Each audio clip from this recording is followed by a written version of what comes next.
మేము మా ఫ్రెండ్స్తో ఒంటి మామిడి అనే ప్లేస్కి వెళ్ళాం. అదేంటంటే ఒక నర్సరీ.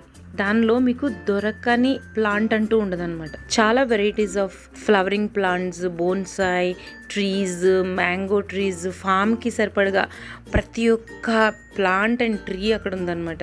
ఇక్కడ కనిపిస్తున్న tree the golden shower tree అనమాట. ఎంత బ్యూటిఫుల్గా ఉందో చూడండి. ఆ కలర్ కానీ అసలు ఆ బ్రీజ్ వస్తుంటే ఆ బ్రీజ్కి అది ఇటు అటు తిరుగుతుంటే ఎంత బ్యూటిఫుల్గా ఉందంటే దాన్ని టచ్ చేయడము. ఈ ట్రీ ఇంత అందంగా కనిపించడమే కాకుండా దీనికి ఆయుర్వేదంలో చాలా మెడిసినల్ ప్రాపర్టీస్ ఉన్నాయంట.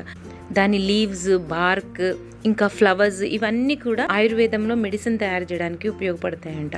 కొన్నిసార్లు మనము కొంతమందితో మాట్లాడితే చాలా ఆనందంగా ఉంటుంది.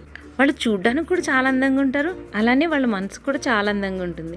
వాళ్ళతో మాట్లాడితే చాలు మనకున్న గ్లూమినెస్ అంతా ఎగిరిపోతుంది. ఈ గోల్డెన్ షవర్ ట్రీ లాగా వాళ్ళు కూడా మనకి మెడిసిన్ లాగా పనిచేస్తారు.